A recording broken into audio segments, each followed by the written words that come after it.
it's also got the TV tuner card in there.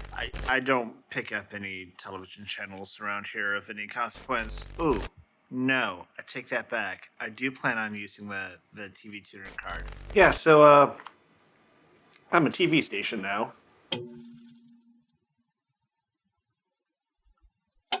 This, as if the name didn't already give it away, is the Datatronics DT-IPTV QAM ASI 4HC.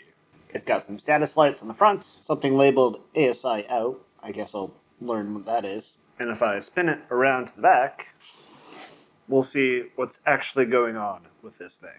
We've got 4 sets of these ports. And if I'm not mistaken, this is an either-or situation. Either you can use this plug, whatever that's called, which takes component in, or you can use the HDMI port, which, well, takes HDMI in. And if we take a look over on the output side of the device, we'll see that we have RF modulated output, which means that I can hook this up to the TV and have my own little broadcast Homelab television set up in theory. So the goal for today is to get this in the rack, get at least one HDMI source going into it, and seeing about figuring out how to interact with this thing. If I spin this back around to the back, something that appears to be some kind of remote management interface port, as well as a micro USB that I'm hoping is for serial. Because if I can't get the network configuration to work, I can fall back onto the serial connection. Now you may have noticed there's a little bit of a dongle attached here. Looks like it's just for extending a coaxial cable to be longer. This is actually an attenuator, which is going to weaken the signal that's coming out of here. And actually, I was planning on doing this video a lot sooner, but then I learned that these things can emit a signal strong enough to blow out the tuner on your TV. The job of the attenuator is to dump this down so it's less loud. This one actually isn't strong enough. I've got 2 more coming. They're supposed to arrive today. This one is -3 decibels. I ordered a -10, ordered a -20, and from what I read in the documentation, this thing can already reduce its broadcast power by 20 decibels. So between that, this -3, -10, and the -20, I should be able to come up with a combination that is safe enough for the television. Right now, I am still waiting for the other attenuators to arrive, so let me go back to my desk, and I'll show you why I want to do a project like this in the first place. Before I can show you anything, I actually need to give it the best possible chance of working, which means I need to get this connected up to a coaxial port. I'm going to do that in the only coaxial port upstairs, and then I will wire the coax up to my TV tuner card in my Plex server. All right, we'll get that done, and then we'll sit down in front of my computer, and I'll show you what's up. All right, this is my Plex server here on the .229 IP address. I don't like to access through Plex.tv because there is no reason why this needs to go to the cloud, so I just access the server directly on the port 32400. You see, I started watching an episode of Deep Space Nine, and apparently I had been watching Scrap Heap Challenge. But if we go and click on live TV, let's see. Grimm is on. Let's see if we can play that. And it didn't. The weird thing is, Plex scanned in all these channels. It can see that these channels exist, but I can't tune them. Now, sometimes on the second try, it does a better job, so we'll try again. And no dice. I'll give it a third shot. Now you understand why I want to set up my own TV station.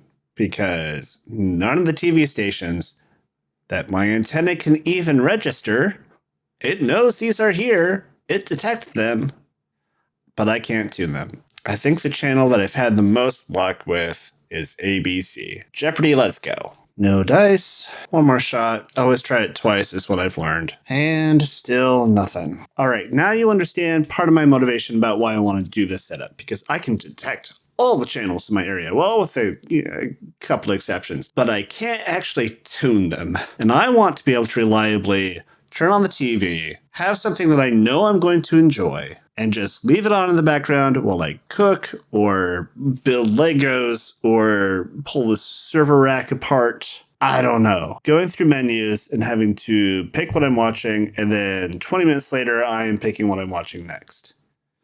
No. So the end goal will eventually be a science fiction channel, an adult cartoons channel, an 80s/90s cartoon channel, and then maybe, I don't know, a sitcom channel, but that's going to be for a different video. This video, I just want the thing working, and I've owned it for 3 years. I don't even know if the darn thing works. Well, the attenuators haven't arrived yet, and I don't want to get this thing in the rack until I already have the correct attenuator installed, because I don't know how easy it's going to be to get at in the future. So in the meantime, I gotta kill some time, and you know what? It's like crazy nice out. And I think the way I'm gonna kill some time is I'm gonna ride the one wheel.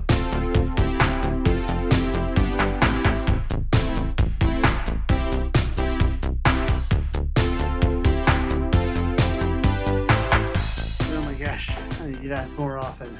My legs are jello legs. It's happening.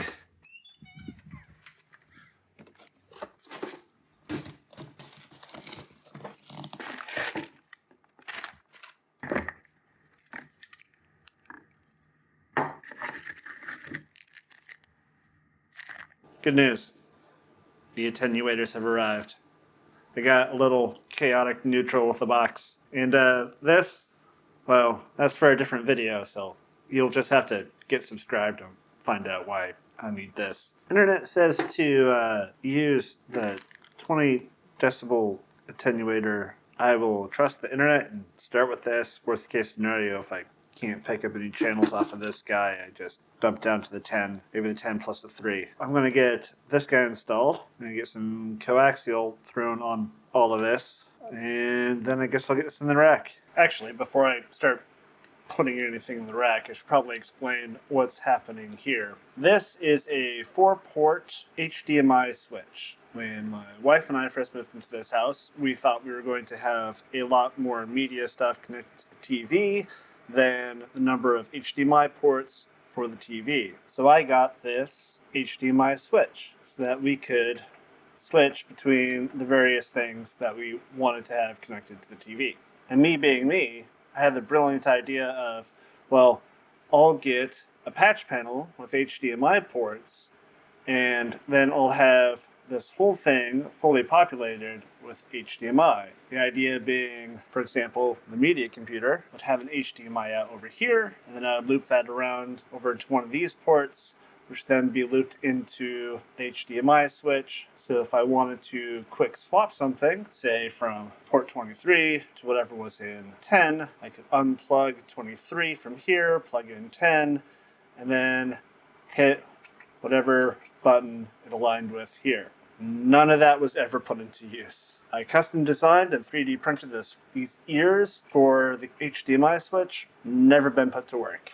Now I do tentatively have some plans for this, so I might leave it in the rack. This, it does not need to be here. So this is coming out. I'm trying to decide if this gets moved down or not. I expect not, just because I don't think this plastic is really holding up very well. And it'd be nice if the TV modulator was underneath here helping to support the weight of this. But if you're wondering what the heck this setup was, it was nothing. It's coming out.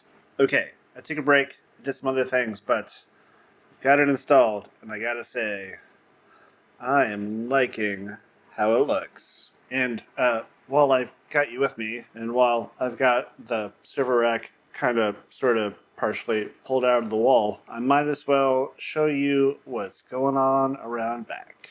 Kind of like a mullet, it's all business in the front and absolute disaster in the back. I've completely redone this like 2 or 3 times, and you know, each time it's better, but there's room for improvement here. Got it plugged in, power lights on. Lights are angrily blinking at me because I don't have any inputs connected yet. And a very important thought crossed my mind. I don't know what settings the previous owner left on this thing, so I decided, you know, maybe I don't plug in the coaxial cable right away. So what I've done is got it all prepped right here. Just has to plug in back behind there. And I'll get a network cable connected to it first and see if I can't access the management interface. I have a feeling that it has a default IP address that is not something native to my network, which means that I will probably have to do some tomfoolery to get this web interface, the IP address assigned. Hopefully it's just DHCP. That'd be amazing. Gotta get plugged in first. Okay, I'm back at my desk. The QAM modulator. I gotta come up with a better name for it. QAMI modulo? I don't know. I'll find something. Anyway, I got a network cable plugged into it, and I think I found its IP address. It looks like there was some configuration left over from the previous owner because it has an IP address of 192.168.1.9, which is in my static range. But luckily, I don't have to do any shenanigans about putting a computer on a special VLAN or something just so I can change the IP address of the device. This is my first time trying to access the web UI. Let's do it together. Pull open a new tab. So let's make sure that Firefox doesn't try to do anything annoying. http:// No TLS nonsense for us. Oh. Okay, I did not expect this to go so well. I mean, it's early. There's plenty of time for things to go wrong. Knock on wood. Touch wood. I've got a wooden bottle open here somewhere. Aha. Touch wood. All right. I'm being silly. So far, I mean, this is it. I expected there to be a password, but let's see. Video output H.264 CBR. It's doing a RTP stream to an IP address. I'm going to want to turn that off. Zycast technology. Okay. Coder setup. Aha. All right. This is where I might be in trouble. I'm going to do some research and see if I can find a username and password. Considering that this seems to be configured already, I am a little worried I'm going to have to figure out how to factory reset the thing. I'll do some digging. I'll bring you back when I figure something out.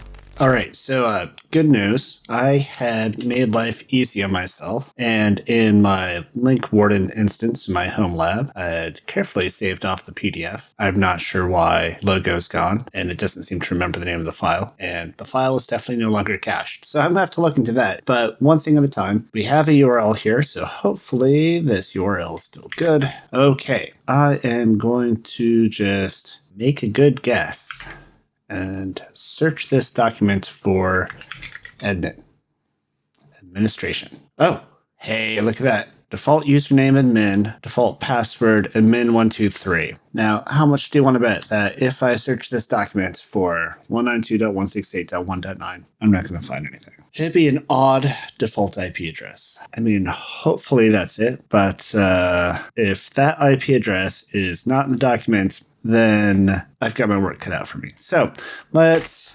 192.168.1. Oh, well, heck. Hey, that's great news. Okay, so let's go back to the password. Admin 123. I remember the password, but capital A. Okay, capital A admin 123. Yes, go back. Encoder setup. Admin 123. Don't hack me, bro. Oh, yes. Now we're cooking. So I guess the settings here really are the default. I don't really know what the optimal settings are here. I also don't know what channel is going to be safe for me to broadcast on. I don't even know the right terminology. I mean, broadcast kind of means over the air to me, but this isn't over the air. All right, short name, DTV 101, ATSC, DigiTV 101. All right, there's multiple things here that could be a channel number. I think it's this, though. This kind of matches what I'm used to seeing for digital broadcast.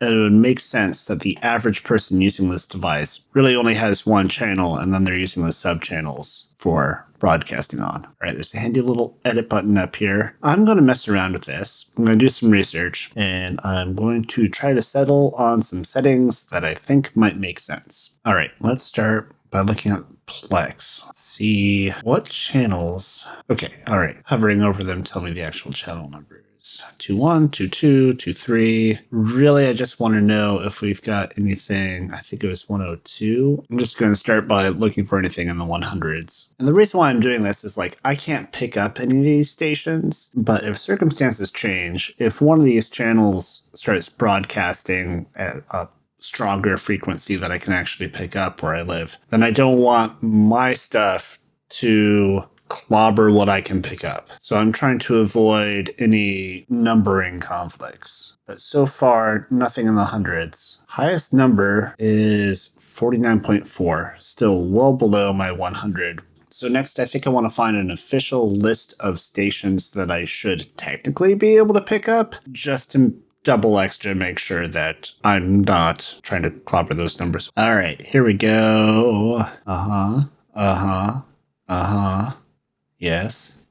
All right. The highest number channel is 49 something. Channel 100, whatever, 102.1 through 102, 103.1, and 103.2. These should be fine. Do want to output setup. Okay, attenuation. Oh, look at that. Okay, -1, and it's off screen here for you, but it goes all the way to -20. And I know that there's like an ideal decibel range to be in. So next up for me is to figure out what's the ideal number to set here when combined with the 20 decibel attenuator that I have attached to the output. It seems like this has a default output of 40 decibels. My target is 5 decibels to not completely blow out the TV tuner card. And I already have a 20 decibel attenuator attached to the output of this device. I still got to come up with a better name for it. I can't. Anyway, we're already at 40 minus 20. That puts us at 20. If our target is 5, then we want negative 15 decibels of attenuation. That should drop the signal down enough to be safe. Save and confirm. Apply. So my channel frequency should be good. We should have quieted down the output enough to be safe to connect to the TV tuner card. It's time to go back downstairs, hook up a real HDMI source to this thing, and see if we can get the payoff of actual video signal that we can then tune into on Plex. I am skeptical, but at the same time, things have been going much better than I expected. Okay, our configuration should now be good. This is now the loudest thing in the rack, even louder than like my real actual servers down here. Granted, I spent a lot of time making these quiet, but yeah, I'm gonna have to do something about that. I have decided on the name. Welcome to the broadcasting studio of KTTY. Or Kitty, or the cat's meow. Right, naming aside. I was spending a lot of time trying to brainstorm what would be the funniest thing to plug into here. I wasn't really coming up with much. I was just trying to find the most unusual HDMI video source that I could think of. And I have an answer. It's good. This is the Plex server. HDMI out of the Plex server is going to go to the HDMI in of KTTY. And the coaxial out of KTTY is already going to the TV tuner card of the Plex server. This is planned. HDMI out to HDMI in, coaxial out to coaxial in, and then I'll sit in front of my computer upstairs and see if we can't tune in our new channel from the Plex server. Can I watch Plex while I'm on Plex? I'm getting ahead of myself, one thing at a time. Okay, critical progress. I grabbed the HDMI cable coming out of this computer. I plugged it up into KTTY. Blinky lights on KTTY did not change. And of course, now I can't see what's coming out of here to see if KTTY was happy with it. So I just made the executive decision to hard reboot the Plex server. And after a couple minutes of booting, one of the lights stopped blinking. So the power light's been on this whole time, but now the one input is not blinking anymore. I think that's a good sign. I'm going to choose to believe that it is. Let's go see if we can tune in a channel now. Okay, why do I keep feeling like this is all going to go off the rails when everything has been working out surprisingly well? Let's see if Plex can scan in a new channel. So let's go back to Plex. So we have all the channels it thinks it can get, which is wrong. Am I going to have to remove the device and re-add it to scan for channels? This is not helpful. Well, that explains why it knew what channels I should be able to get, because it's not scanning for channels. It's just grabbing data from online. That's not helpful. Ah, oh my goodness. Like, I think I scrolled past this 3 times. All right. Well, this is a bummer. No channels have scanned in. I mean, I guess this is to be expected. Everything was going too smoothly. I am suspecting that this is not scanning up to channels in the 100 range. That's my guess. I have a feeling if I click this, it's just going to start over. Yeah, damn. All right. Well, I will do some research while this pretends like it's going to do something when we all know it won't. Right. Okay. So I think the issue is that I am using a QAM modulator. And of course, Plex is looking for broadcast television over the air. So I wonder if I can reconfigure KTTY to NTSC? No. All right, what happens if I delete it and re-add it?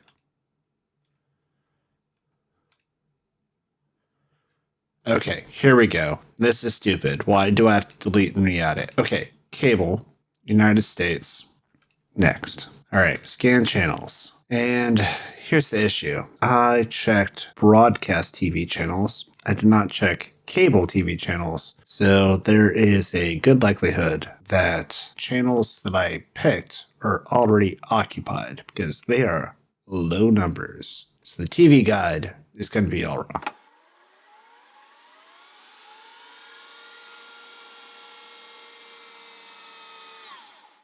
Well, that isn't going as planned. I was reading something online about a command or a utility that I might be able to use to see if we can lock into the channel manually. It doesn't bring it into Plex, but it does at least verify that the TV tuner card can see the channel. Let me look up what that is. I don't know that I enabled SSH on the Plex server. I don't know that I know the username that I set up. Oh, okay, so that's definitely the wrong username. And I used to have a cat. He was a very good boy. He was my old man. I think the username is his name. So EDDIE at.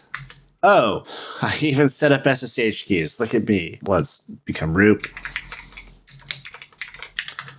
Apt update to start with. And since we're here, apt upgrade -y.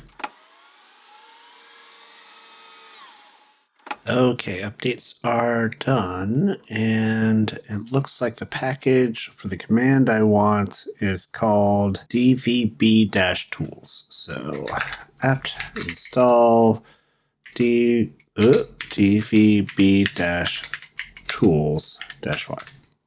It's already installed. Okay, dvb. Well, here's the command I was looking for before. Paste it in. And I don't know what this flag is. I'm just following random instructions from the internet. I don't know what this is supposed to show me. Send it, I guess. Oh, -m is not a thing. All right, different source. Wants me to check for a device called DVB. So ls-dev/dvb, adapter 0. So dvb-fe-tool-a 0. capabilities, supported delivery systems, frequency range, from and to. Okay, so I'm pretty sure the channel I'm broadcasting on is 600 something, actually. I think it said right in the web UI. Maybe not. Oh, it did. 633. And that is definitely within the range listed here. So we should be able to pick up the channel. Okay, I saw there, yes, Quam 256, Canadian Quam 256. I assume that's what the CAN is. Maybe not. Well, I'll keep progressing forward in the hopes that this is not Canada, that this is instead an affirmation that yes, I can Quam 256. Let's make sure that Plex isn't hanging on to the hardware. So out of an abundance of caution, systemctl stop Plex media server. Excellent. And now it wants me to create a configuration. I don't know. I'll stick it in temp. And let's call it ktty.conf. And it looks kind of like an INI file from your Microsoft Windows days. Well, my Microsoft Windows days, which are long past. Hopefully forever. We'll see. And this is just the name effectively. So KTTY in square brackets up here. I'll do a full tab. And it says I should copy and paste it. Delivery system. Then it wants the frequency. And we'll go back to here. Is 663. Then it looks like I need a mess of zeros after it. So I'll just copy the paste the correct number of zeros instead of risking the typo. All right. And then the modulation, Quam 256. Their example looks like what I need.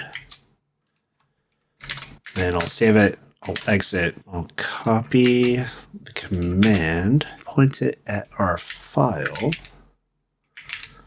So this looked promising, but it's not. This 0x00 means nothing was there. This is also very, very quiet, right? Negative 104. There's no way that this is right. This is no signal. I wonder if the reason why I've never been getting any channels is a bad coaxial cable. I'm going to change the coaxial cable and see if we can't do better. It helps to plug it in, I have some very choice words for myself in this moment. Found your problem. Let's fix it. We'll try this all again. Yeah, so it turns out it helps to have the cable plugged in. The funny thing is, like, I do Mesh-tastic stuff, and they warn you, don't power on a device without the antenna connected, because you can blow out the transmitter. And so when I actually got downstairs to swap out the coaxial cable, the first thing I did was I unplugged Kitty, or KTTY. That's the name of the device, by the way, so that when I swapped out the cable, I want to risk blowing out a transmitter, because I don't know if that's the thing for this grade of hardware. It'd probably be fine, but I don't know. But then it turns out, like, I haven't had it plugged in this whole damn time. It's plugged in now, and I've got good news. We were able to scan in the channel. Ha ha! I wish I had it on camera, but I was super excited. I have not had this much fun home-labbing in a very long time. I don't know what it is about setting up my own TV station, but my goodness, I love it. Next up, we have the channel scanned in. So we've got HDMI out from the Plex server, going to the HDMI in of Kitty. We've got the coaxial out of Kitty going to the TV tuner card of the Plex server, and we have successfully scanned in the channel of the Plex server to the Plex server. So we should now be able to hit play on Kitty and see Kitty. I've brought the keyboard for Kitty up here. I don't know if the signal's going to reach all the way back downstairs. I'm going to hit play, and in theory, we're seeing the Plex server from the Plex server. That sounds, on the face of it, like if you didn't have the context of what was going on, that would just sound absurd. Well, okay, it is absurd. But let's see how responsive it is. I don't even know if the mouse works. I guess I'll try to move it towards the restore session button. So to the right.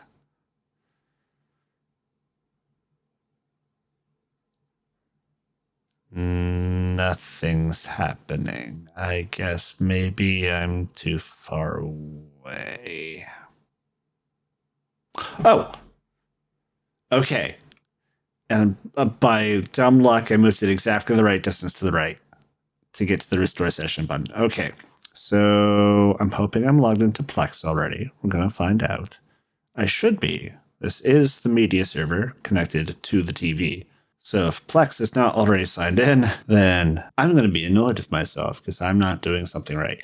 Okay, let's get down to the restore session button. Let's move the cursor down and we'll wait a year. I did not move it nearly enough. Oh, that was much too far.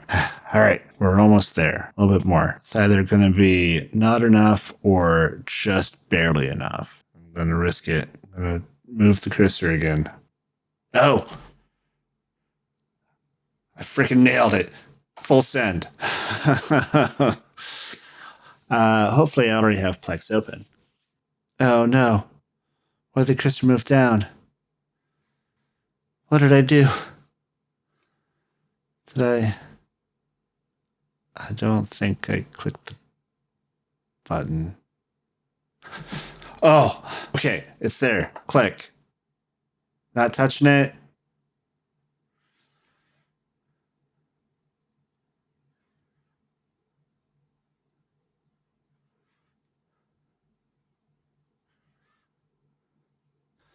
Okay. We have made it to Plex. I don't know where the cursor is. Move it down to the right. Okay, so the middle of the page. Left. More left.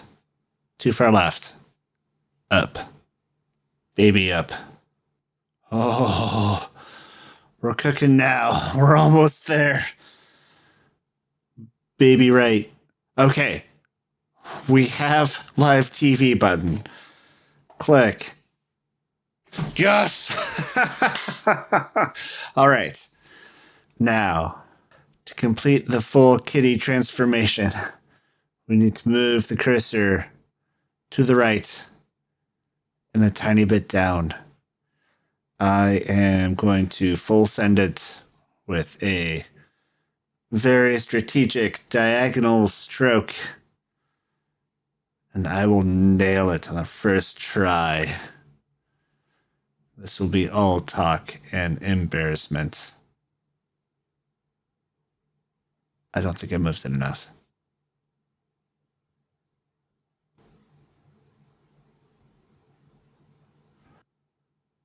Oh, but my horizontal lining up ledge is solid. Okay, so I'm just going to move it a baby amount to the right. Baby amount. I think that was too much. Oh.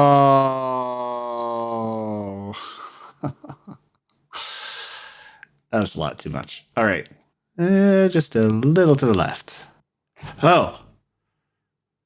We got it. Quick, quick.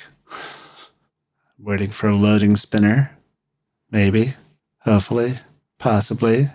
I gotta say, right about now, I'm regretting not finishing watching Louis Theroux. Did the click not click? Okay. I think the click didn't click. I'm gonna click again. Oh, okay. This is not live playback yet, but okay. Join session in progress. We are going for the watch live because I do not need to see me struggling for like the last, oh God, I think it's been like an hour. So we need to move down and to the right very carefully. Down and to the right.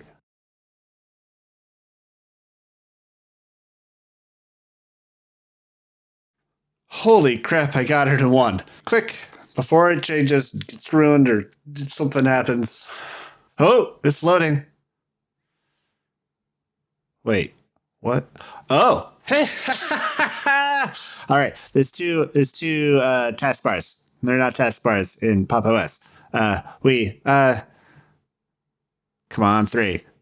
Come on. What? Yes!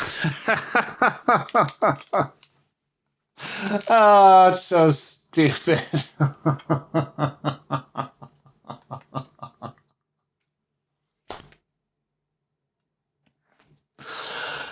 Oh my goodness. All right. Apparently, I just love things that nest inside of each other. We've had the Doctor and Doctor video, and now we kind of have two different layers of things going on with this because not only are we coming out of the server and back into the server to watch the server remotely to the server or from the server, both technically, I suppose. But we're also watching the server in the server in the server in the server in the server in the server. That was a lot of effort to get the cursor where I needed it. This has been a good time. I've had a good time. This has been the most fun that I've had on the Homelab thing in a long time. I love this so much. I'm excited to have my own TV channels. I think I'm mostly excited to just have the creative opportunity to do like weird, quirky, random channels that nobody would want but me. I mean, would anybody want a channel that looks like this? I mean, apparently I do, but most people not so much. So thank you for joining me on this journey. It went remarkably well. The only thing that went wrong, really, is forgetting to connect that cable. But even then, like, disappointing. That was a real disappointing moment to get downstairs and to see that the cable wasn't even connected. No wonder why I couldn't tune it, but the results speak for themselves. I am very happy with this. All right. Thank you very much for watching. If you stuck with me this long, leave a comment about turnips eating the potato fields. I don't know. Just be absurd. So again, thank you for watching. Do all the YouTube nonsense, like, comment, subscribe, and you'll see me in the next one. And I'm just going to leave this running for far too long because I'm having a good time. It might be like 2:20. It is 2:25. It's not like 2:20. It is 2:25 a.m. And I should have gone to bed like 4 hours ago. Yeah, I'm going to stay here and watch this. Thanks for watching.